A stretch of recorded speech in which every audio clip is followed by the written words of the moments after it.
All right, folks, welcome to Nostalgia Trap. David Parsons here. I am joined by Justin Rogers Cooper. Good to see you, Justin. Yeah, it's good to be sorry. I was just doing my Biden impression. Ouch. Oh, God, dude. It's a whole other episode, right? I'll talk about that on News Trap next week, no Yeah, doubt. yeah, yeah, yeah, yeah. But good Lord. Yeah.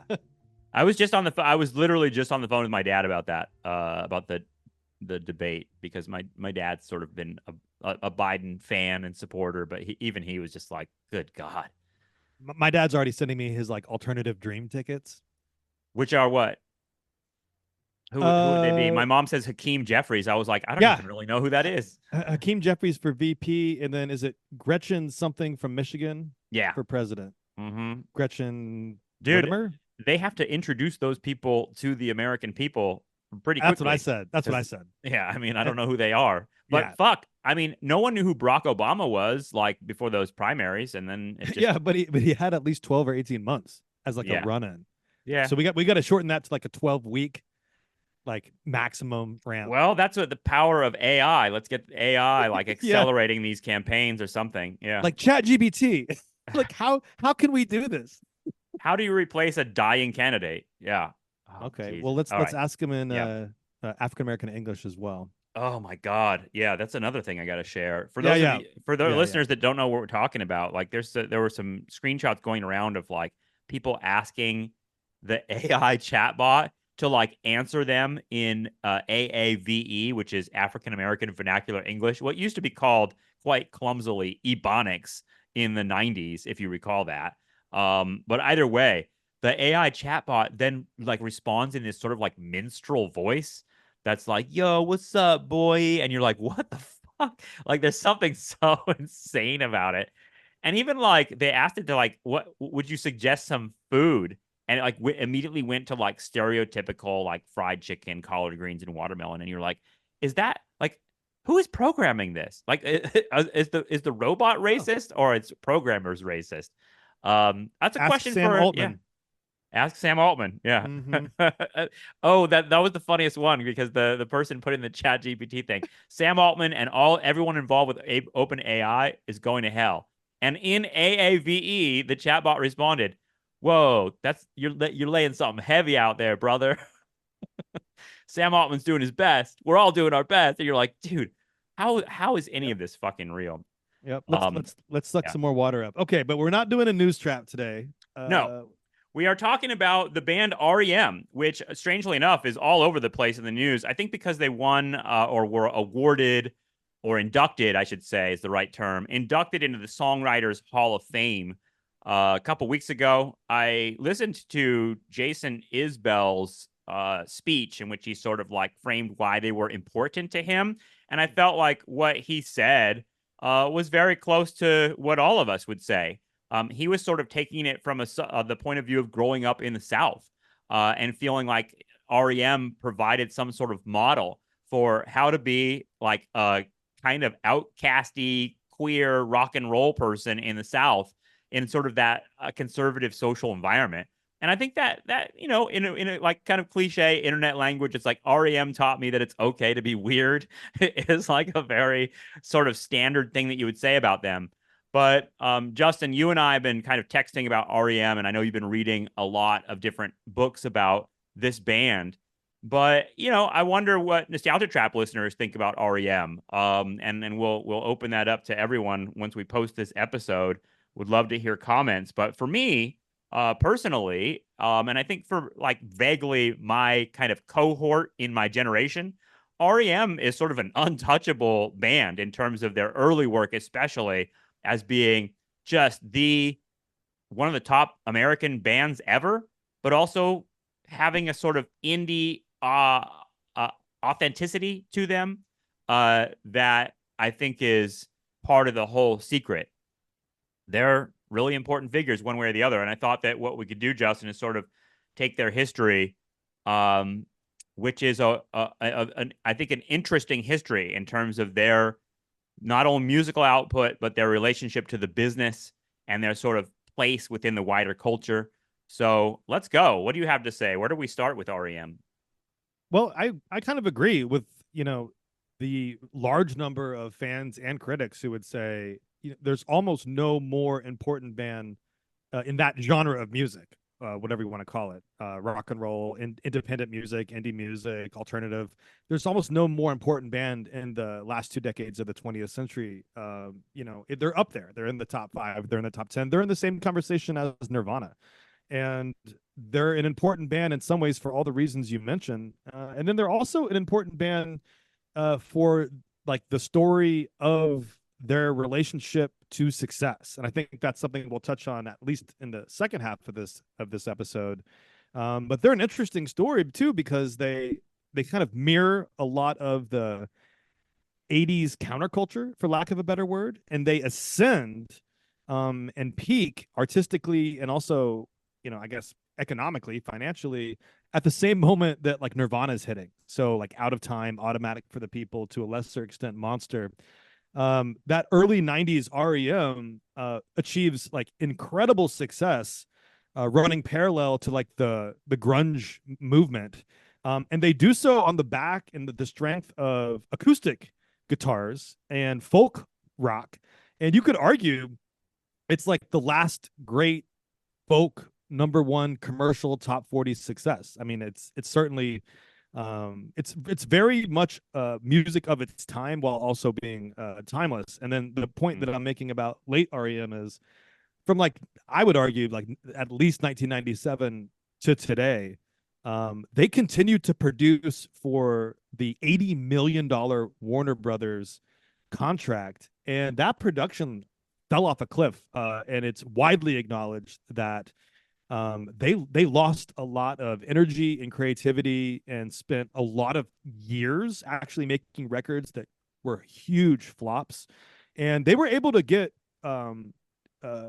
a lot of people in the seats as late as like 2005, 2006, especially overseas, especially in Europe, places like that. But by 2005 in North America, around the aftermath of I think the Around the Sun record or some place like that, they were not able to sell out venues in cities where during the Monster tour 10 years earlier, they were doing like sellout shows in arenas for 3 nights in a row. So like their flame burned really bright. And as one of the guys that I read for the day, John Hunter, who wrote a really good book on REM, one of the things he concludes by saying is everyone concedes they went on too long, but everyone should also probably concede that at their best they were untouchable. And so they actually are this really cool story. They're like an HBO story. And so yes. it gets into all the good nostalgia trap territory talking about them. Yeah, totally. And I love that idea that, what you're approaching in the sort of like crude language of the high fidelity guys is sort of like, why does their later shit suck? Yeah. Like what happened? And yeah, that $80 million Warner Brothers deal, I think, puts a little like political economy spin on the sort of, I don't know, the creative element of it. And you wonder, like, did the money wash them out or what? Because those lists that are on Spotify and YouTube Music and all the platforms where they sort of like, this is REM or presenting REM or whatever, I listen to those. I put them on because I'm like, I'm often in an REM mood, and I just want to listen to like a whole bunch of REM songs, not necessarily an album. But God, if the list starts being heavy on the newer stuff, I hate it. It's like really annoying, and a lot of it just sucks terribly. And there's some bright spots, and we can talk about them. But yeah, I mean that's sort of the arc of REM, and that's not to say that I don't know what you do with that. I mean, it's not to me the later material isn't so bad that it wipes out the previous material. But the other thing that I want to lay out here before we really get started to listen to or thinking about their music is that they're a band that quit. A lot of bands don't quit; they just keep going forever. But their band had an actual like end date where they said, we're done, we're not REM anymore. And if you go to Wikipedia now, it says REM was an American rock band, right? They're not an active band. So like the project is over. So we can sort of like think about it in its totality in a sense, and think about honestly like why they quit too. Because just to connect it to another pop culture sort of landmark that you and I talk about a lot, Jerry Seinfeld, they wanted to quit Seinfeld before it got bad, right? Like they like his whole thing. Seinfeld was like, I don't want to go into that late period where we're just fucking phoning it in and all the episodes suck and people say, wow, they used to be really good and they're terrible now. He wanted to prevent that, and that's partly why they quit. And I think there's something to that. And I thought that was an interesting counterpoint. Yeah. Yeah. Stories of other 90s figures like Michael Jordan to be inserted there. Right. Yeah. One of the things I learned is that early REM was not only critically acclaimed, but also like just super popular in like the college listening crowd. So one thing I didn't know, I mean, I was 3 years old. I was 2 years old when Murmur came out in 1983. I was a baby, dude. And so my parents weren't listening to REM until Out of Time. So I was 10 years old when I first heard REM. Actually, I take that back. My dad played the Stand song for me and my sister when we were like 8 and 6, and we'd like jump around the living room, stand, and we thought it Yeah. was like a kid's song. Honest to Yeah. God, I thought it was a kid's song. I remember hearing that song as a kid too. It has a sort of children's sort of Yeah, thing just like going on. Shiny Happy People, and we can loop back to Stipe's Shiny like happy people. Yeah, yeah, it's that like unabashed, unironic, just cheese music, which I to a certain point respect. Like in the jukebox of REM, he wanted to do music that was like more fit for musicals on Broadway. And hell, dude, I'm all down with that. I can have yeah. that affect. But the point that I'm making is when Remember came out, I was a baby. And so one thing I never learned about REM because when I got into REM, I was an early teenager, and so was just like super focused on Out of Time and Automatic for the People, and had only heard the singles like One I Love stuff on the radio, and I didn't know about those early REM records for a long time. But one of the things about Murmur was they came onto the scene with Radio Free Europe and that kind of stuff, and immediately attracted a ton of like smart attention. Like if Pitchfork had been around in '83 rather than Rolling Stone, they would have been like, "This is it." It was a big effect. It was a big presence on the national scene, despite being a regional band. And I Hey, just think that that's worth noting. well, I know that I think of them as the college radio band, like the band that like became big on quote unquote college radio, which for a lot of people, I think it does isn't really a factor in pop culture as much anymore. But why? I mean, I'm trying to just think through about like the early '80s culture, and I know it's easy to slip into generalizations here, but what I wonder what it is that made REM so resonant in that in those years because it's different sort of music, and it doesn't really fit in with like the stuff I think of as mainstream pop culture. What was 1983 like? I was a child too, so I mean, little child, so I don't remember. But I think of like the early '80s as very like electro and like The Cure and like that sort of stuff. Well, the number one album in '83 was Michael Jackson's Thriller. And so, from a commercial standpoint, that was going on. Band of the Year, Critics Picks, 1983 Music Awards, it was U2, Police, REM, and Five tied for another place. But the best new artist, it was REM versus Culture Club and Big Country. Albums of the year: Thriller, Synchronicity by the Police, War by U2, More Fun in the New World by X. Yeah. And then as far as like artist picks, Bono had, I guess his pick was Waterfront by Simple Minds, December by the Waterboys, Under My Skin. I mean, T-Bone Burnett. So like it was a different musical climate. And it's actually interesting that you mentioned that because, we think of some like classic 80s songs, like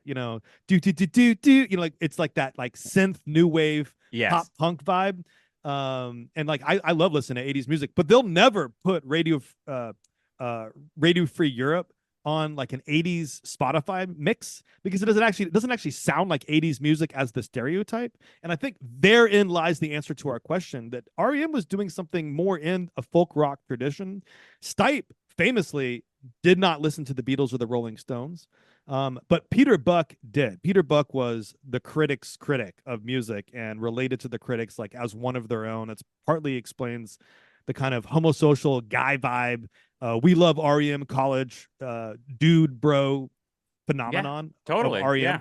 But Stipe didn't. Stipe was always kind of a loosey goosey outsider, bisexual, on the fringe, turning away from stardom up until a point. And so REM captured something important. I think if you look at '90s independent music or even the first decade of this century, when we're all listening, well, not all of us, but me and you are listening to like rural Alberta Advantage and stuff like that. If Yes. you put on Murmur and didn't tell anyone that it was 1983, and then you put on the first rural Alberta Advantage album, they might think those came from the same milieu.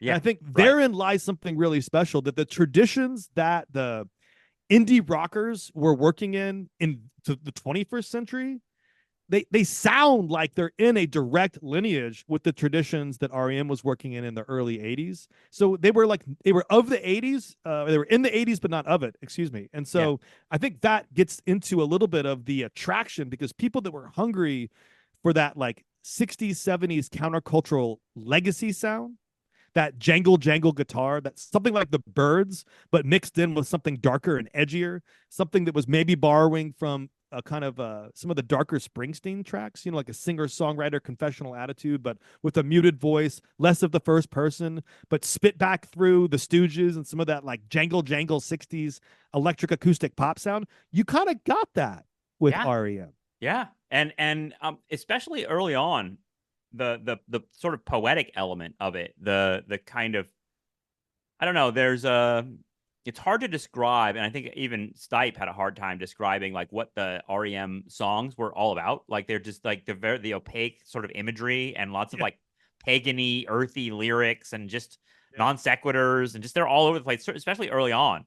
But Mm-hmm. I mean, I think my first serious encounter with REM was Losing My Religion and that video, which makes sense because isn't that like their major label, like Out of Time? Is Out of Time their major label debut? No, I think it No. was Document. Okay. Or But out maybe of Document. One of them lo- was one of those late '80s was the last one with IRS. Losing My Religion, though, as a single was, I think, the biggest thing that ever happened to REM. And that I think it's their signature song. And in fact, when they sang one song at the Songwriter Hall of Fame induction ceremony a couple weeks ago, they sang "Losing My Religion." But like, what the fuck is that song about, right? Like, there's a song that like I have sang a million times in my life. That's me in the corner. It's like such an, I mean, it's an anthem, really. But it's also a song that's sort of like, I don't know. It's kind of a perfect example of REM's weird lyrics because it's sort of like I don't know what I'm singing. I think that's a lot of pop music actually, where you're kind of like I don't know what any of this is about. But I think my point is when I was young, seeing the "Losing My Religion" video, which is a really particularly compelling video. It includes like all this religious imagery. It includes like I don't know a bunch of guys like fingering another guy's wound in his abdomen. I remember that element.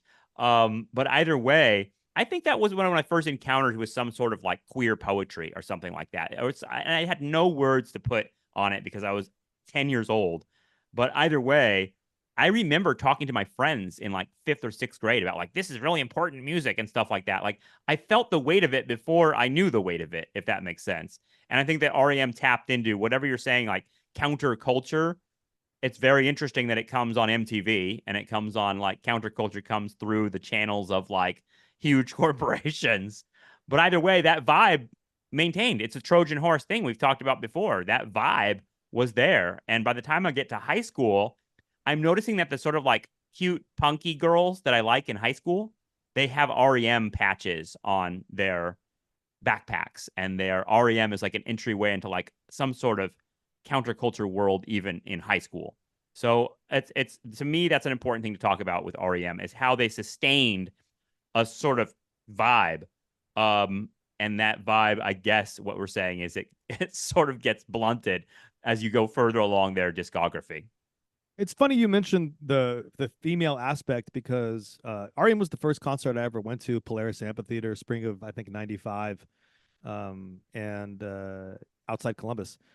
And I only remember them, I think, early on playing "What's the Frequency, Kenneth," and then I think near the end, I want to say they closed with "It's the End of the World as We Know It." But I was there mostly with girls, including my girlfriend, who are also super into them, and a lot of overlap between my girl friends who listen to Indigo Girls and my girlfriends who listen to REM.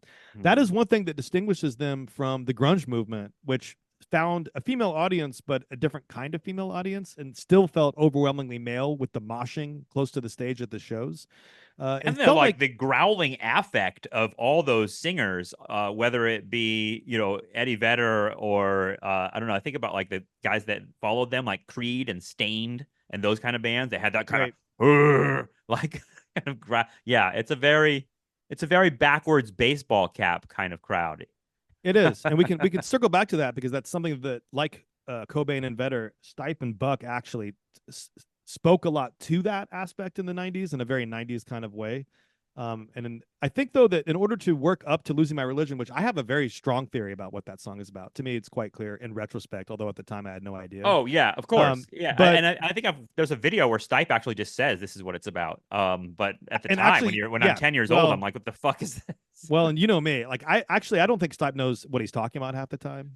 So I don't trust Stipe on his explanation of the song. Stipe is the first person to admit too that early on, him and Buck decided they wanted that impressionistic patchwork montage lyrical energy and imagery because they wanted the songs to be finished by the listener because they were students of pop art and they knew that the audience would fill in some blanks for themselves and that was actually a strategy for success. If the song seems like it's too strong in its own interpretation, that might limit the audience to some degree. And so they were kind of intentionally doing like a beat generation William Burroughs thing. Peter Buck was huge into the beats. Yeah. So Yeah. it's that cut up stuff. Oh, dude. I mean, it comes through, and that's another thing I just mentioned really quickly is that beat connection. I think we always talk about it through Gus Van Sant because Van Sant was carrying throughout the '90s that whatever beat was in the '50s and '60s, you can see it sort of still carried on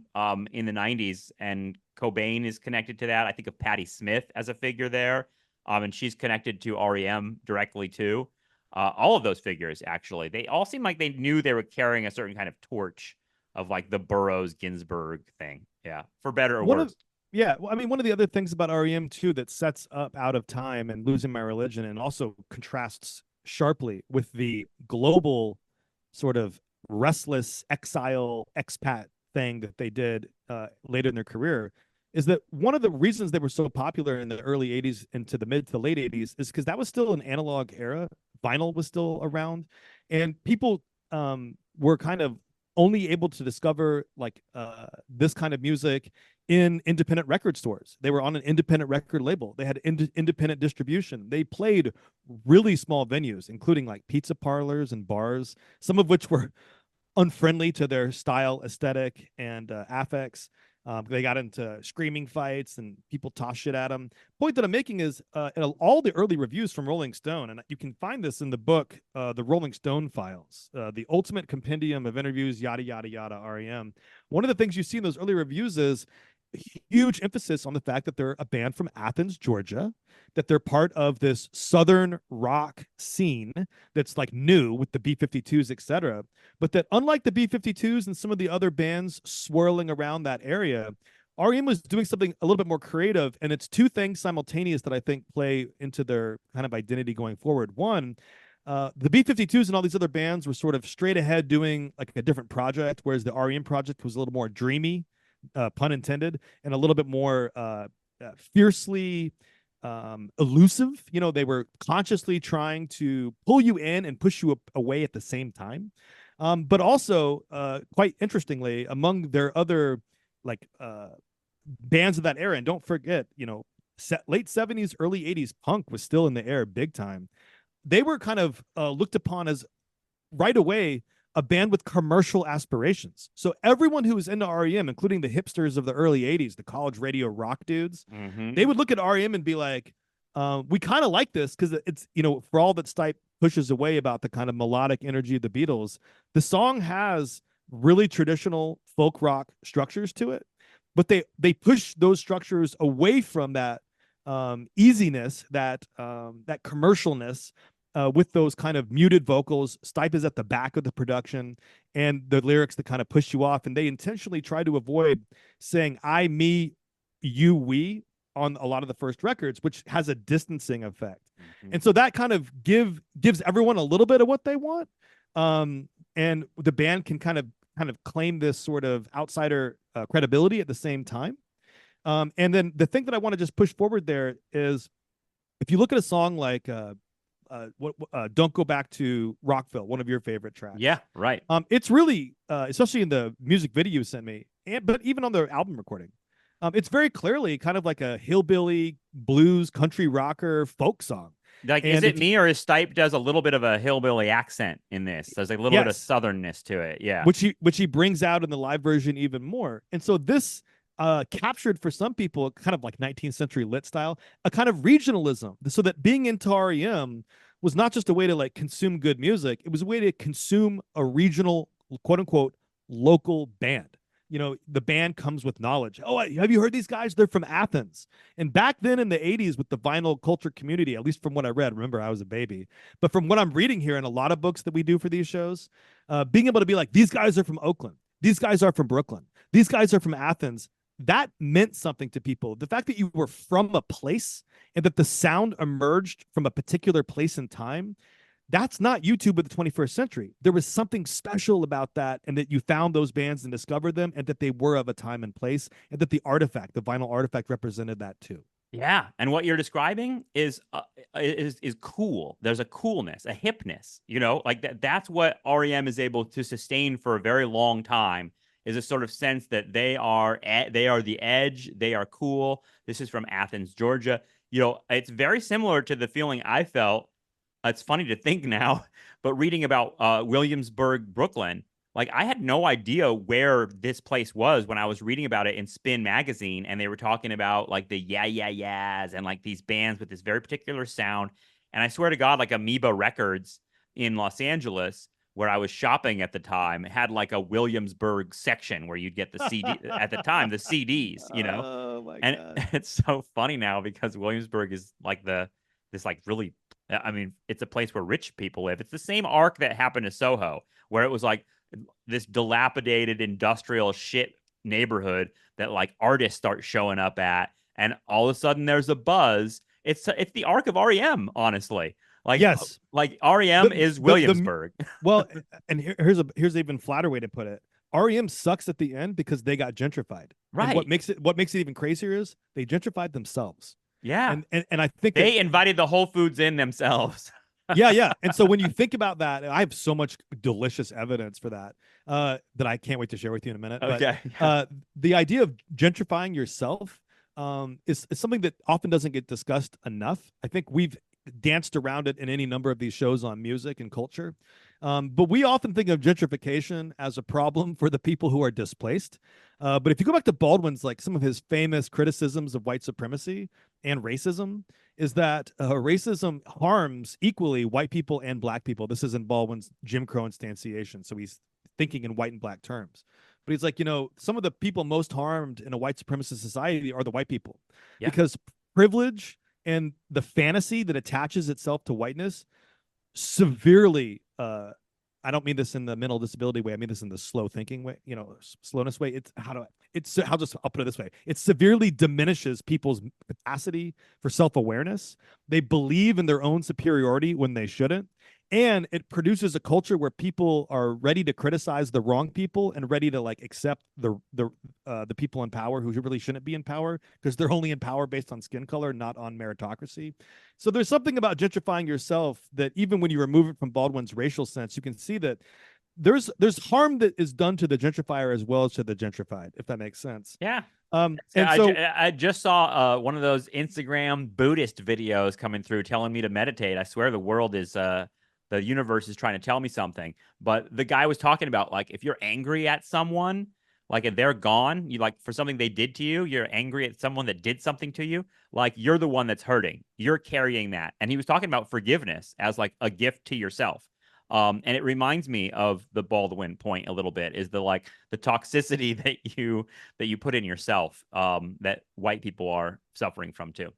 And let's hang on to that, because it's not just white people. We might be making an argument here about rich people, especially really rich artists. And so if you don't go back to Rockville too, before we leave it off, there's just a couple of points I want to relay here. One is look at the lyrics and tell me this isn't a Bruce Springsteen song, okay? But just not with a Bruce Looking Springsteen. at your watch a third time, waiting at the station for a bus. I mean, come on, dude. Like, Going to a and they're, place, yeah, first person too. yeah, going to a place that's so far away, and if that's not enough, going to where nobody says hello, they don't talk to anybody they don't know. But then look at the verse too. You'll wind up in some factory that's full-time filth and nowhere left to go. Walk home to an empty house, sit around all by yourself. I know it might sound strange, but I believe you're coming back before too long. It's a song about working class alienation. And people related to that, and they saw it as a window into a South that wasn't just like Jim Crow South or post-civil rights South. They were kind of they were showing what you said earlier, that in the heart of the deep South, there were landscapes of reflection and landscapes of critical thinking and landscapes of poetic beauty and landscapes of like melancholy independence that were possible. And ultimately, you can look back and say that those were queer spaces, especially in hindsight, or if you were there at the time, maybe it was obvious. And so I think that song captures a lot of the early magic of R.E.M. and sends them on this road to losing my religion. Now, before we jump to losing my religion, I just want to show you one thing, because this is how much changes. The beautiful contrast. I just want to underline, by the way, that Justin had for our listeners here, that Justin sent me a list of songs. He's like, here's some songs we could talk about on the podcast. And I swear it's about 50 songs. And you have like little notes about each one of them, which is just sort of extraordinary, and a window into how the mind of Justin Rogers Cooper works. But yeah, I mean, there's a lot here. It down. So we've narrowed it down. Yeah, let's continue the journey. And so I just want to, before we leave off from the 80s R.E.M., just listen to this. This is from the Rolling Stone book. It's a prosaic but important point that keeping costs low is one way of maintaining independence in the music business. And R.E.M. were masters at working economically. Okay, parenthetical, that would change. Okay, because Chronic Town was essentially completed before R.E.M. even signed to R.E.S., and Murmur only cost around $25,000 to make, the label could hardly complain when they didn't sell millions of copies. It doesn't take much in the way of sales to earn back such a small advance, and staying in the black keeps the record company off your back. No executive can say to you, quote, well, we gave you $1 million to make your last record and it only sold 14 copies. We'll give you another $1 million to make your next one. Now you owe us $2 million. And to recoup our investment, we'd like you to fire your drummer, use an established producer, and make an album we can get on the radio.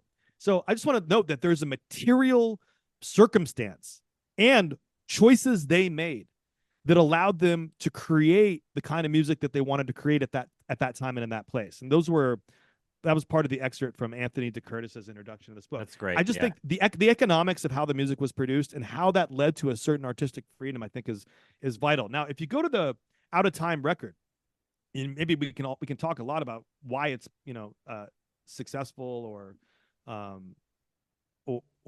not. But I think let me get these lyrics back up here. If you look at the lyrics for Losing My Religion, what you will see in hindsight, I'd argue, at least it can be interpreted this way, is the first person narrative of a guy who is fully understanding that he is selling out, fully understanding his role within like the ascension of like the capitalist artistic musical market, and a guy who's singing about work, labor, and competition. So let me just throw a couple things. I have the lyrics up. I'm going to read them along with you. So here's a couple things. Okay, so oh life, it's bigger than you, and you are not me. So to me, that's a reference to the market he's working in, the market he's singing in, the market the band is operating in. Life is market.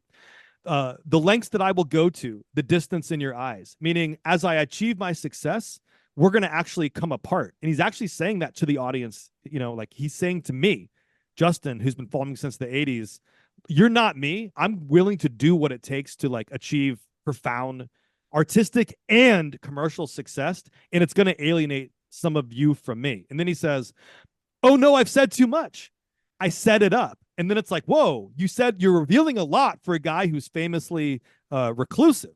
And then he said, and he admits he set it up, that he's fully aware that he has the power to be this dynamic frontman. This is the moment where he embraces stardom and he's no longer the Michael Stipe not facing the audience, the Michael Stipe wearing too many clothes. And then he's aware of what fame, success, and wealth are going to do to him. Listen to what he says. That's me in the corner. That's me in the spotlight. Damn, bro. Meaning the alienation is the thing you feel as you achieve success. And what else happens? He's losing his religion, meaning he's doing away with the independent vibe. He's doing away with this idea that the politics had to be anti-capital or that the independence was meant for certain freedom from the record company and the market. So he continues and he goes, and I don't know if I can do it. And the truth is, he was able to do it for like maybe one or two more records, and that was it. And then he says, oh no, I've said too much. I haven't said enough, meaning he's fully fucking aware. The song is full of irony and confession. Then he continues, and I won't read the whole song. Just no, please. 10. I'm loving this. I thought that I heard you laughing, meaning the people laughing at him, or like the music critics of the '80s who thought Murmur was the best record of the decade. I thought that I heard you sing, and in some ways, he's looking at his peers, the people that are able to achieve even more greater commercial success with less talent than him as the band. And then he says, I think I thought I saw you try, meaning he can see people getting wasted on the way up the ladder. He thinks that he can achieve like Nevermind. Like, he's not thinking of Nevermind, but I'm just putting that out there for our sake, like an enormous commercial hit that at the same time is responsible and responsive to like the poetic impulse. That you could be in the corner and in the spotlight at the same time. Exactly. And in fact, corner and the spotlight is celebrity. That is stardom. And that is wealth to a certain degree, especially artistic wealth here. That's the name of the episode, dude. The corner and the spotlight. Verse 2. That is the dialectic of celebrity. Yeah, exactly. And think about this if he had come up during social media, okay? But think about this in terms of, analog media. Here's verse 2. Every whisper of every waking hour, I'm choosing my confessions, meaning he has to sell his self to really get to the place where they're going to achieve the commercial success. If he stays the Michael Stipe of early 80s R.E.M., where like you're going to leave the self off in the other room, people can't buy into that. There's not enough hook there. So the irony is you have to market Michael Stipe and turn him into a star in order to achieve both the artistic and the commercial success that's possible for you in this band. And he says, I'm choosing my confessions, trying to keep an eye on you like a hurt, lost, and blinded fool. Boom. Some part of his unconscious is aware that this choice is actually going to drive him down. That this is look what happened to Elvis, which shows up on the next record. Look what happens to Andy Kaufman, which shows up on the next record. He's well aware going into the peak of their artistic creative success. Both of those things happen simultaneously, which doesn't always happen. He's well aware that this is going to be a trip down too. And he says, oh no, I've said too much. I set it up. Here's the last one I'll read to you, dude. When he says, consider this the hint of the century. Consider this the slip that brought me to my knees. Failed. What if all these fantasies come flailing around? Meaning the dream of success, the American dream, artistic freedom, artistic everything, it's going to hit. He knew it was hitting. In fact, he prophesizes his own success. Now I've said too much. And so that's basically the song for me. This is what's so remarkable is that peak R.E.M. is in part a Michael Stipe who markets every last inch of himself. And in the process of that kind of squeezes something out that he can't ever put back in the bottle. It's not. I love that, man. And I love that. I never really sort of thought of this song in that particular way as connected to like directly to ideas of fame and celebrity. So I really appreciate that reading. And now I'm thinking about the Elvis and Andy Kaufman stuff that follows, because Automatic for the People, I think it's the sort of critical darling of their whole run in a lot of ways, right? Like I think that for a lot of people, the Automatic for the People is the only R.E.M. album they want almost. It's like in the same way that ironically the Nirvana Unplugged album is like the only Nirvana album that a lot of people want. And it's sort of like it kind of contains everything and it's a softer vision, because Automatic for the People is a masterpiece. I think it's a very different sounding R.E.M. album though. It's got a kind of muted thing going on. Definitely.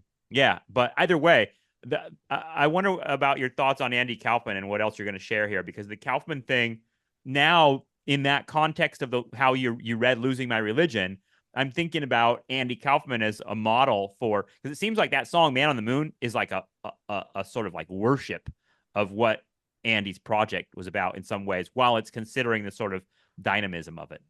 It's very respectful, and don't forget too that I think it Monty Got a Raw Deal is also about. I'm forgetting the star that it was about, but Stipe becomes especially interested in stardom on Automatic Mm-hmm. for the People.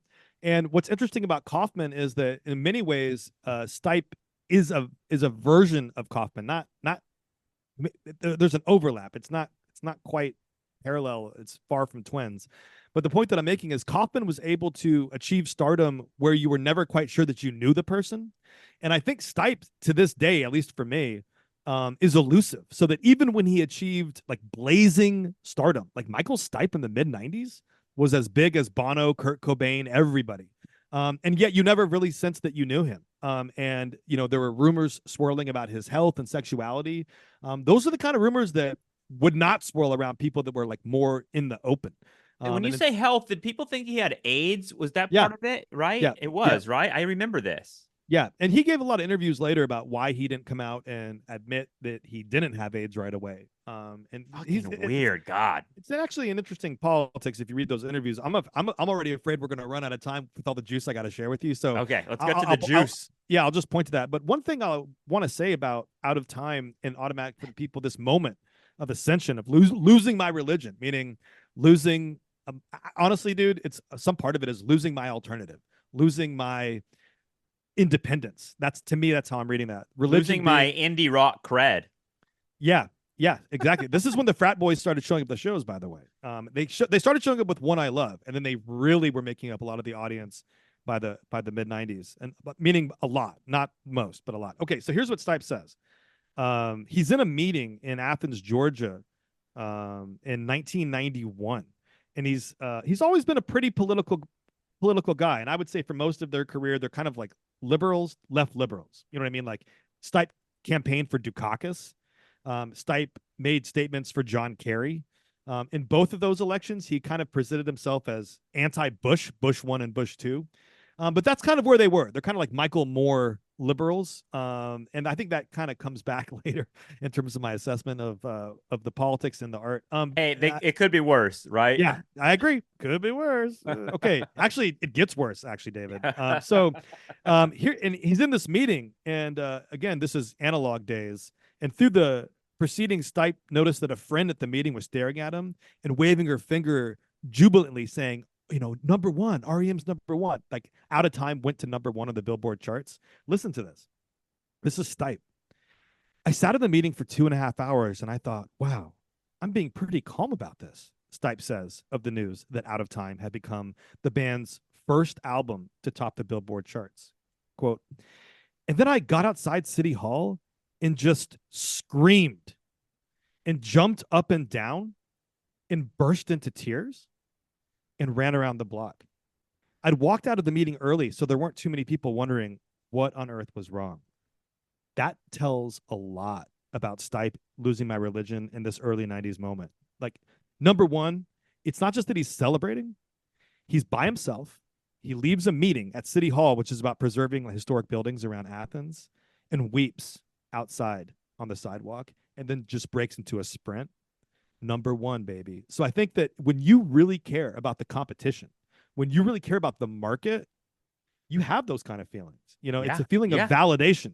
It's a feeling of recognition. And in some ways, it's triumph for him, but it's a private triumph. It's like, in other words, it would be uncool to celebrate your fame that way in that particular indie rock sort of world, right?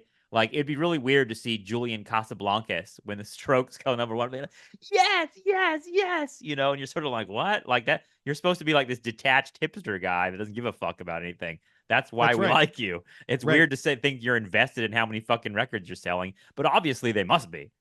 Very invested. And I think that, again, that's context for Losing My Religion and the lyrics. So later in an interview in 92, Stipe says this. The question is, Out of Time marked the beginning of R.E.M's second decade on record. How do you envision the group's future? Okay, you could answer anything to that question. You know what I mean? Like, where's your music going? You could answer anything to that question. Here's how Stipe answers it, which tells you what he's thinking already. 1992. This is Automatic for the People year. Hopefully, we're not going to put out Chicago 14. That would be my worst fear, that we would turn into one of those dumb bands who go into their second decade and don't know how bad they are and don't know when to give it up. Hey, bro, you could have just been like, we're planning to do a couple rock tunes. We're planning to do a country western album. We want to do you could have answered anything. He's already afraid in 1992 that they fucking suck.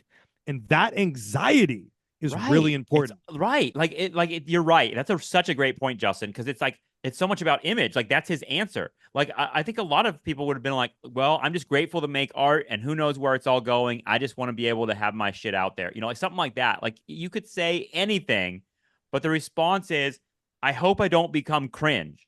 Like that. Like, I hope I do not become, like, my biggest fear is that we become a fucking cringe old band that just like plays the hits in front of people and all our new shit sucks. And you're like, whoa, that's exactly what happened to you, dude. Yeah, that's why it's a choice fine. And this, okay, so later, 94, Peter Buck, the guitar player, who's like equal to Stipe in terms of their success, but I don't know how much I'll be able to get into his role here. Very important figure in the band. And so Stipe in an interview in 94 is kind of listening to the same guy, Anthony DeCurtis, this Rolling Stone writer, contrast where they are with where they've been. And in the 80s, late 80s, early 90s, Peter Buck said, we're the acceptable edge of the unacceptable stuff, which really captures like that balance they struck before losing my religion, And so this is 94 and it's November. So it's like 6 months after Cobain's death. And they ask him a lot about Cobain. And he asks Stipe to define alternative. I think this is really interesting. Yeah, I love it. By the way, this is the moment when, like, I think the Grammys added an alternative category, right? Yes. And so it's important to understand, like, what the fuck does alternative even mean? Alternative to what? So, like, let's hear Stipe's definition. Neither willing nor interested. And then they laugh. I mean, with songs being co-opted by AT&T and Pizza Hut within 3 weeks of hitting radio, the turnaround is so quick that there probably is no alternative.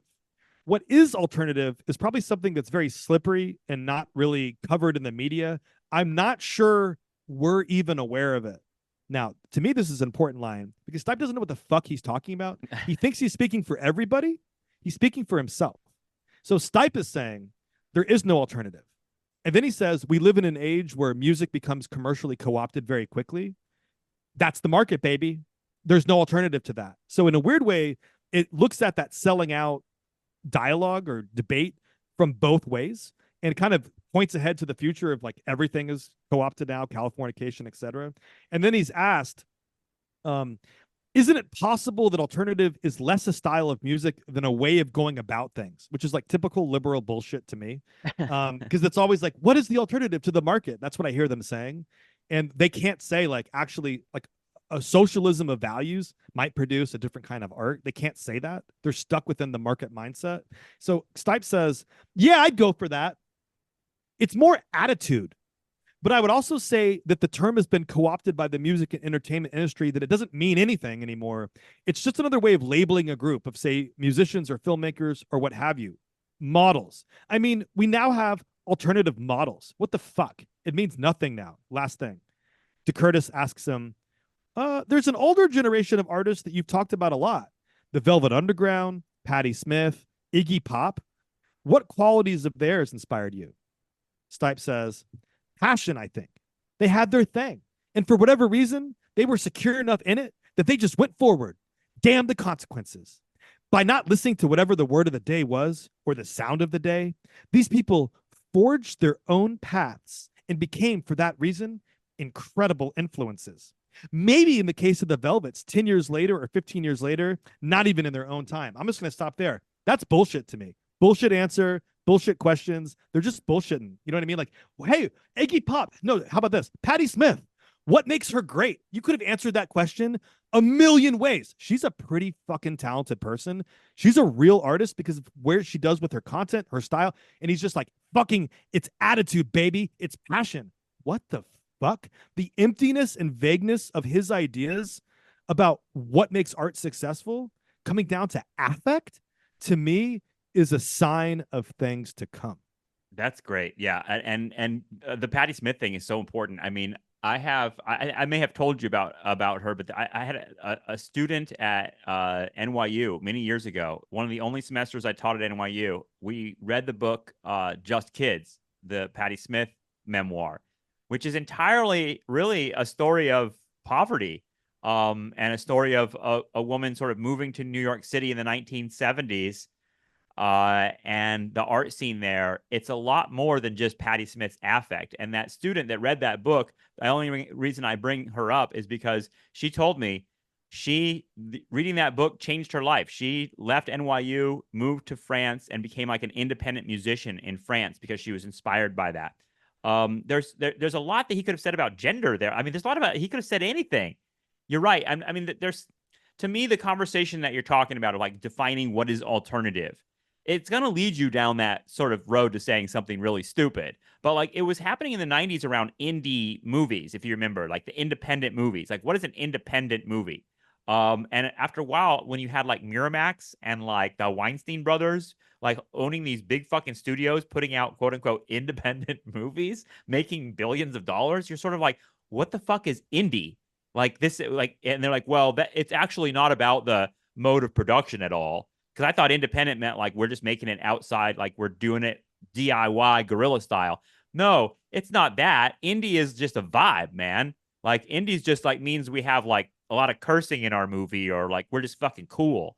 And like that's a very like elitist sort of take. And Stipe sounds like an elitist, honestly, because he's like, there are cool people and there are not cool people, and that's it. And you just fucking know what alternative is. And this is also the losing my religion moment of irony, where the thing he lost that he knew he was losing indeed gets lost. And this is the moment of the Andy Kaufman, Monty got a raw deal, like the quirks of stardom, the tragedy. Montgomery Clift, by the way, that you were Yeah, thinking thank of. you. Yeah. Yeah, I wanted to say that, and I was like, I forgot that his nickname, I guess, was Monty. Yeah. And so let's zoom forward. I mean, I don't want to wrap this in 60 minutes. I'm going to tell anyone, including you, but anyone listening to this podcast, I think we need 10 more minutes just to close on a couple of these points. Yeah. So this might be more like a 70-minute than 60-minute podcast. I apologize, but here's what happens too. I don't think anybody minds, dude. People like to hear us blah blah blah. That's why they're listening. The book Maps and Legends by John Hunter, dude, a really good fucking book, and I'm really glad I didn't read the whole thing because it's 500 pages long, but I read the last 100 pages because I wanted to get the late picture that the Rolling Stone book leaves off the table because it was published too soon. Okay, listen to this. This starts in the middle of kind of post Monster.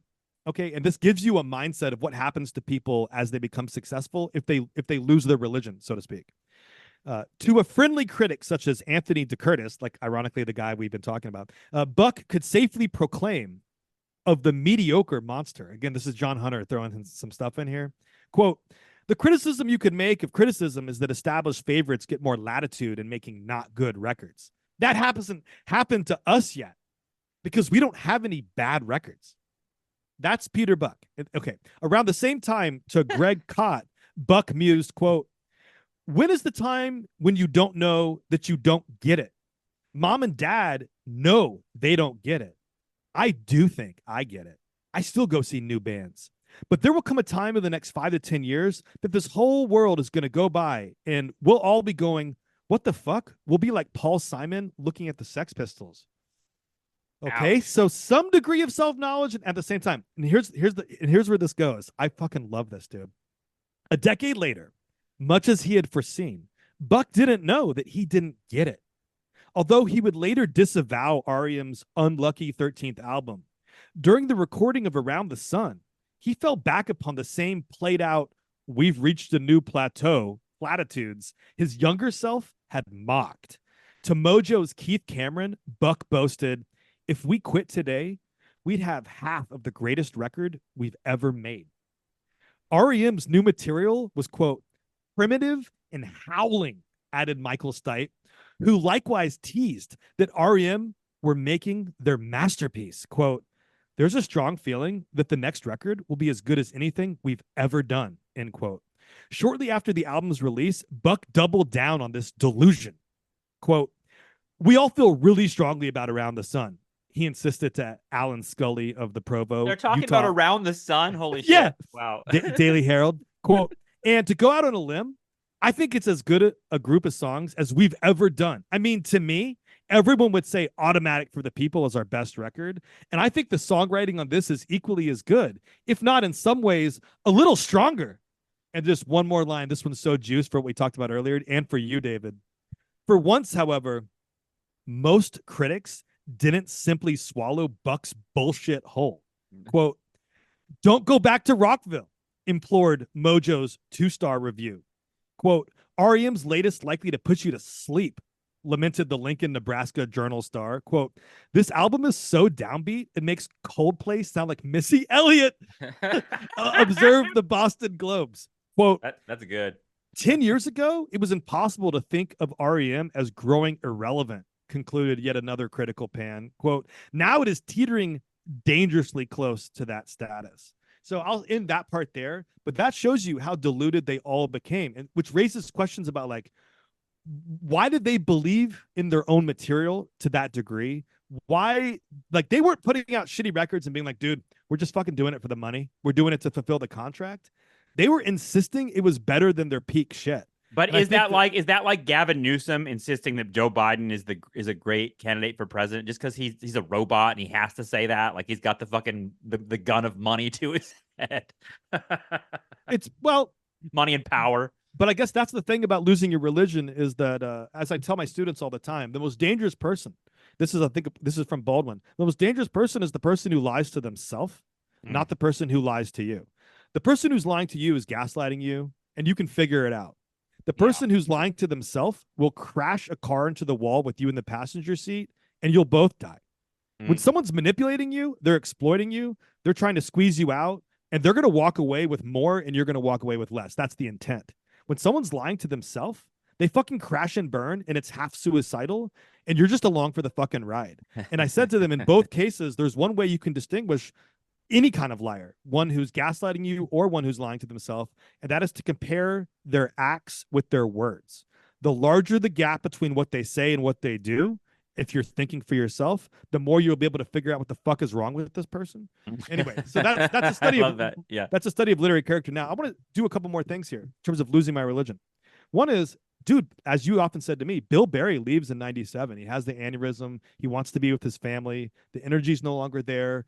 And R.E.M. goes to what Hunter calls a 3-legged stool. So now they have to go out and they hire all these fucking drummers, these session dudes, right? This is the band that in the early 80s split the royalties and the songwriting credits 4 ways on everything. They should have fucking quit when Bill Berry quit. So, okay. It's an interesting thesis. And so here's what one of the drummers I don't think there's anything they put out afterwards that I give much of a damn about, honestly. Here's what one of the drummers says. After paying his dues as a hired gun on Up and Reveal, hired gun. I want you to think about this from the materialism perspective, the labor perspective. Waronker would later confess, quote, creatively, there was a yearning to participate in the band. And here's what he says. There was maybe a conversation that went along the lines of, well, after 5 years in R.E.M., we'll make you some kind of band member. And then after 5 years, there was a long time off. And then they called and said, we're going to do 18 months straight of recording and touring, starting in about 6 months. And we just want to tell you that's what we're doing. And I said, well, it's been 5 years. And there were some conversations about me being a band member. And if I'm not going to be a band member or get some sort of elevated status, then I can't do that. And they called back and said, no, we just want to hire you again. And I said, okay, I'm walking away. And that was it. In other words, fuck you. So in other words, this band, in terms of losing my religion, they lost the ability to integrate a band member as an equal partner.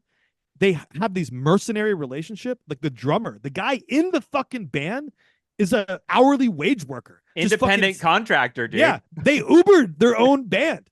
You know, and so when you talk gentrification, it's a gentrification of R.E.M. that they were like, dude, we're just going to go for like, in other words, at that point of their career, they're already multi-million. Like, you're a fucking worker and you don't get fucking healthcare either.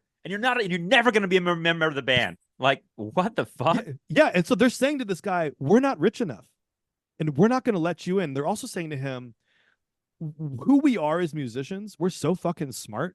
We're so fucking talented. You won't be our equal. In other words, it's an aristocracy of labor argument. Like, you're just a fucking factory worker. Like, you just plug and play. And we're the creative geniuses that come up with like the actual fucking songs. And like from a labor standpoint, REM is turning into something kind of gross. And I have only two more things I just have to get to you. Yes. And they're both relatively short. Okay. This is the same era. Okay. So these are just savage burns of REM, by the way. I know. one of our absolutely favorite bands. I know. And the music means a ton to me. But part of like I listen to REM honestly more than probably any other band. I listen to REM, the early stuff over and over and over again. About 2 years ago, I found the entire run of their first like 8 albums on vinyl in a used record store, all of them for like $10. I bought all of them, and I've been playing them all the time since. They're like absolutely central to my musical identity in one way or the other. And then, this story is so insane because it is one that I've thought about. I mean, I remember sitting in a movie theater. You know how the movie, like when you go to a movie now, there's just like 30 minutes of fucking really depressing commercials and shit like that. There was like Collapse Into Now, or one of their like later, maybe their latest thing, their last album. And I was just like, guys, dude, this is depressing. Like watching Stipe do whatever those songs were, like in a video. It was like kind of like a 2000s video. It was cringe as fuck. And I was like, when I heard the news that like REM was quitting, I was sort of like, thank God, like put the fucking bullet in them, because there was a sense of putting them out of their misery. Like none of this looks like there's any joy to it at all. So dude, yes, more juice, please. Part of what I love about this is I pour the juice and you drink it and you say shit like that. I just can't wait for these next couple of things, dude. Okay. While Stipe would deny that Aftermath, this is like the album or song, Aftermath was about his own midlife crisis, quote, "It is based on real life, not about me, but real life," he avowed. As with much of his writing from Up onwards, the lyrics for Around the Sun wrestle with the discontents of a man whose every dream has come true, yet for whom life remains deeply sad. Quote, "Who am I? I'm just a guy," laments Electron Blue. The narrator of Make It All Okay yearns for, quote, "anything to hold on to help me make it through my day." Aww. A lifetime ago, a younger Michael Stipe had sung "Vacation in Athens is calling me," end quote. But now he embraced the rootless jet set lifestyle depicted in the video for Leaving New York. During the recording of Reveal, Stipe fought back against his writer's block by, quote, "following the sun around Europe for most of the summer." Jesus. Jetting back and forth from REM's home base in Dublin to France, Italy, and Israel. Quote, "I would hole up in a hotel for a couple days and finish a song," he explained. "Then I would go back to the airport and fly off somewhere else." Okay, and here's how much worse it gets, dude. Ugh. That reminds me of the tenured professor, old dude at one of my adjunct meetings, like just did not read the room. It was all like adjuncts who had just been working all fucking summer. This was like the first fall meeting. This was a couple years ago.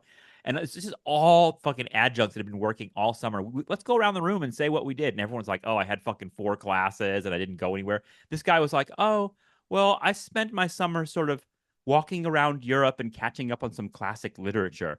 And it was just like, fuck yourself, dude. I hope you fucking die. That's so fucking funny. Yeah. Oh my God. Okay, so here's I only have 2 more, dude, but these are great. And then I'll stop and then we can. This is Stipe in like tenured prof mode.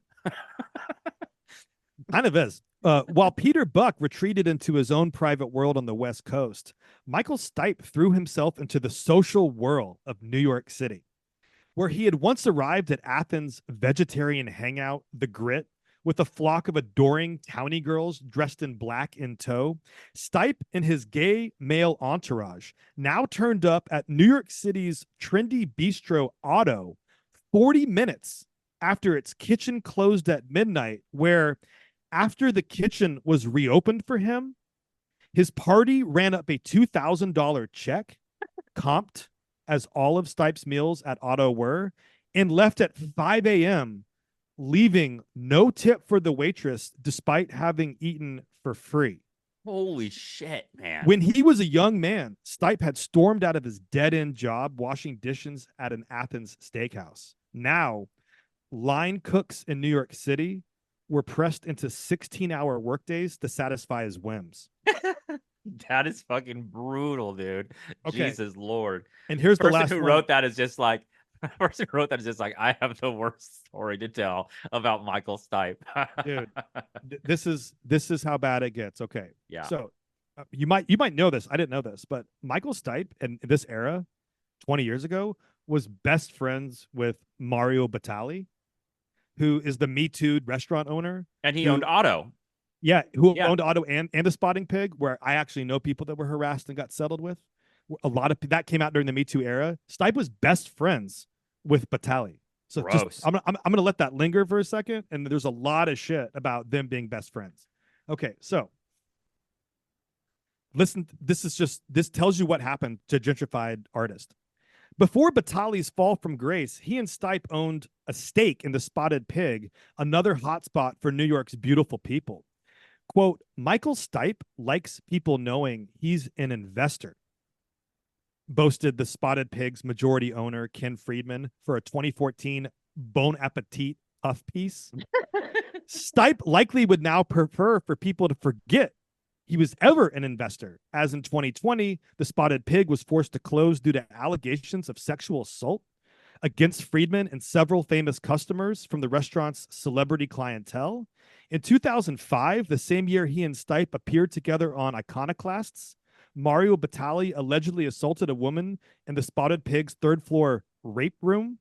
Friedman and Charlie Rose, another member of Stipe's New York circle, regularly held raucous court at the Spotted Pig. In 2011, Rose threw a holiday party at the Pig, during which he reportedly forcibly kissed one of its employees. The finely tuned sense of sexual morality that led the honorable Southern gentleman of R.E.M. to cut ties with Jefferson Holt did not apply to Stipe's celebrity friends and business partners in the Big Apple, it would appear. And then this is the last one, dude. As had been the case during the excesses of the monster era, those still loyal to the progressive ideals of alternative rock didn't necessarily like what they saw. During R.E.M.'s first rush of fame, we will recall, Stipe had proudly declared, the people I'm more connected with are acquaintances I go out and visit, older people. Now, however, the Reverend Ruth and Howard Finster were left behind in favor of the likes of Courtney Love, Kevin Spacey, and Mario Batali. Stipe increasingly preferred the company of beautiful people, such as Helena Christensen, for whose camera he posed shirtless during the filming of Iconoclasts, and Scarlett Johansson, who is super cool. He helpfully informed visitors to R.E.M.'s official website. Okay, this is it right here. This goes back to Patti Smith. This is just base pornography at this point. Yeah, this is my last one. This is my last one.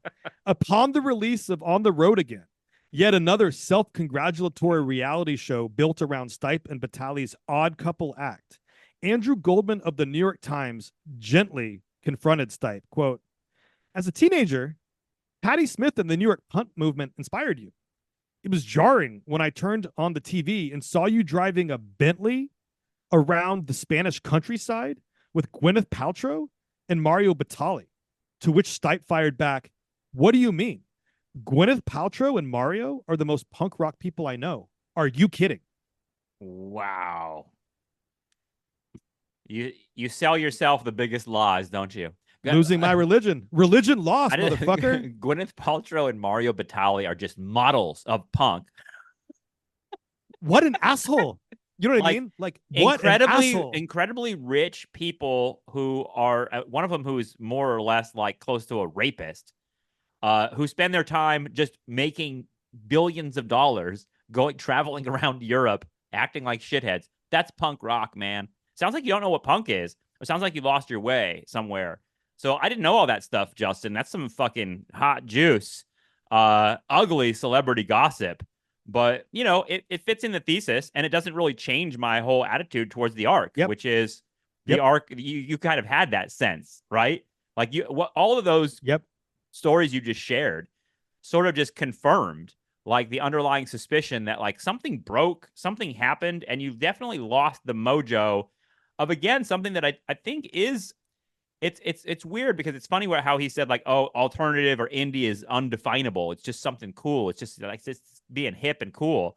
And it's like, okay, I think that a lot of people actually just think that, but there's also a lot of people who understand that indie is connected to more material stuff too. That it's not just like, and that's why that guy who said that, is it Goldman, who said that to Stipe and saying like, look, dude, it's kind of weird like seeing you in a Bentley, and Stipe is like, why? Who Yeah. cares? And it's sort of like, well, I mean, because it's weird because it's like I feel like at some point what this led to is a kind of idea that, yeah, the richest, most crass capitalist in the world could be like a fucking punk rock rebel like Elon Musk or something like that. You know what I mean? Like you could still be like, oh yeah, I've got the Bentley, but I'm punk.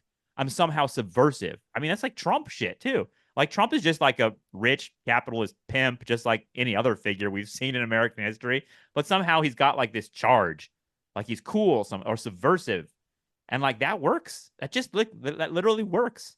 And I don't really have an answer for it. But God, it's ugly watching it transform someone like Stipe. But maybe it didn't transform him much. It just sort of overtook him. I find it really interesting too. It's also interesting that to some degree, I would argue, at least unconsciously, he knew what was happening to himself and that he did it to himself in order to achieve a kind of material success and to find certain things out. And the irony is also that he lost that degree of self-consciousness by the time he gave that late interview. By the time he's saying Gwyneth Paltrow is punk rock, which is only 10 years ago, by the way. That was 10 years ago this happened. So by the time that happens, and me and you are in our mid 30s or mid to late 30s, this is recent history. This is no longer we're babies and shit. And Well, so it's a world we knew. And that's the point that I'm making is 10 years ago, you could not have convinced me Gwyneth Paltrow was punk rock in any way, or Mario Batali. And I think that what you're describing makes a ton of sense. And it also, to me, like it tells us a couple things. One, labor under certain kinds of constraints produces different kinds of products and effects. So like the constraints of being unbelievably wealthy did not lead to a whole lot of like artistic creativity for this particular person or this group. And we've said this before a lot, but there's something about wealth that for some people or even a lot of people, maybe even most, I won't say all, it anesthetizes them to themselves, to others. There's something bizarre about the way that you become alienated when you achieve success. And it's like the tenured professor thing you were talking about. There's something about having all your kind of material needs or your basic material needs met that you start chasing things around in a circle and you lose something that made you, I don't want to say competitive, but but made you hungry, something that losing made my you, edge. yeah, Yeah. you lose your edge. Yeah. And so there's something profoundly alienating about wealth. And when the people talk about like drugs and rock and roll, which me and you have talked about that a lot, and whether or not production can happen outside of like the euphoria and withdrawals of addiction, I would say that capitalism itself does something to artists, and that like in a democratic socialist society where achieving the kinds of wealth, this is, I don't want to sound like a tanky here, but in a democratic socialist society that had a different tax regime, where we didn't have homeless people and we had affordable housing because we didn't let people get this wealthy, that kind of wealth is obscene and it's built on surplus, and that there's nothing, the thing you're being compensated for is not actually equal to the art you're making because it's a capitalist art. So you're not actually that fucking good, motherfucker. Right. But like, Right. there's something about if you had presented people with, if in other words, if the materialism that you won, that you were rewarded with, was slightly different, if he wasn't able to jet set to a different fucking European city just while recording an album, if he was operating under some other form of constraint, not poverty, but just some other form of constraint, that might have produced something different. And so that goes back to like, who are we as individuals? What are our choices? How are our choices and how is our agency compromised by like the material reality around us?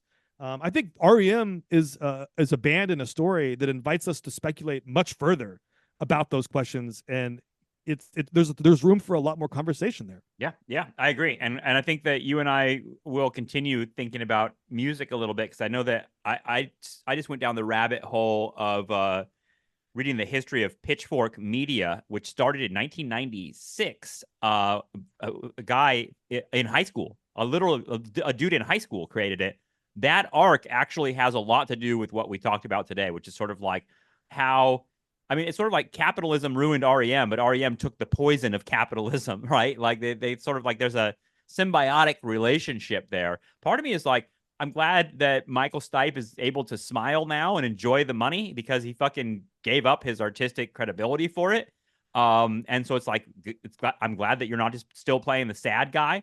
I follow him on Instagram. He's a very prolific Instagrammer now, and most of his Instagram is him like at being the like doting old queen running around New York City with like a MoMA tote bag on his arm with like a bunch of cute boys, and like he looks like he's having the time of his fucking life. So God bless, something we'd all love, right? Rock and roll retirement. But I will say, just a quick artistic and personal note on the music. I like Monster a lot. Like there's a lot of songs on there that I really like. I appreciate the guitar sound, especially on Monster. That kind of like, what's the frequency, Kenneth? Crush with Eyeliner has that kind of like backwards. Strange Meow, meow, currencies. meow, meow, meow, meow, meow. I fucking love that album. And New Adventures in Hi-Fi, which came out in '96, is sort of the last for me. That's the last one that I have on vinyl. It's the last sort of entry in the catalog that I can stand without falling into like just absolute crap. And New Adventures in Hi-Fi has what the Patti Smith song on it. It's got a couple really great songs on there. That's a good album. But speaking of Instagram, this is my last comment. Here's Stipe in the 80s or 90s. I can actually tell you here. Here's Stipe in 1987 on television, and I just in your mind replace the word television with Instagram. And note that I'll note one of the things he says, which echoes losing my religion. Stipe glances across the room, then shakes his head. I'm watching TV in a mirror, he says. I just realized that. I've been focusing in on this thing, and it's a television set in a mirror. He grimaces. Nothing really upsets me more on a regular basis than television. And the whole culture that's built up around it is horrifying. The fact that I can sit here and talk to you, and there's a TV in the corner, that's me in the corner, and there's a TV in the corner, and I'm attracted to it, the best comparison I can make is moths to a light. I'm going to read that last line again. To me, that's boomer. 1987. There's a TV in the corner, and I'm attracted to it. The best comparison I can make is moths to a light. He's confessing something that comes true that you just talked about on Instagram. He's attracted to it. And there it is. Californication, desire. That's him running out of the city council meeting screaming in triumph that he's number Weeping. one, you know? Weeping. Yeah.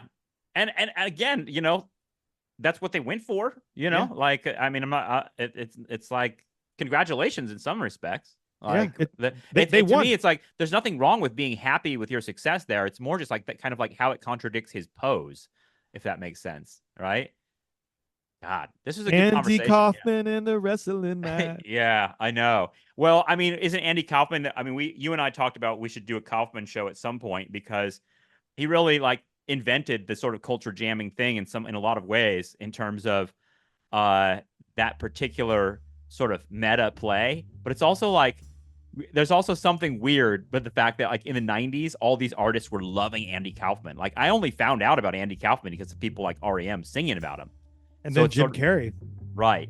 And that Jim Carrey thing is fucking awful, dude. Like Jim Carrey's a total dickhead. And like there's a documentary. This is a preview of our Andy Kaufman thing. I don't know if you've seen the documentary where Jim Carrey, like they made a doc that's about the making of the movie Man on the Moon. Yep. And it's supposed to be like it's supposed to be about like, oh, look at the lengths to which an actor will go to like blur the line between reality and performance. But it's like, actually, this is just a portrayal of an absolute narcissistic cunt. And like Jim Carrey is like basically abusing everybody who's making the movie by like staying quote unquote in character the whole fucking time. And what seems to him as like this really edgy artistic performance within Hollywood actually comes off as just like a total fucking abusive dickhead. And so like, and Andy Kaufman's the same way, dude. Like Andy Kaufman's story, I used to like worship Andy Kaufman. I don't anymore. And I'd love to talk about him with you because it seems like it hits on this territory too. So yeah. Let's do it. Future moments. Thanks, Justin. This was fun. I'm going to go have lunch and listen to some early R.E.M. Cool. All right. This is fun. Yeah, thanks for this. We'll talk to you soon. All right.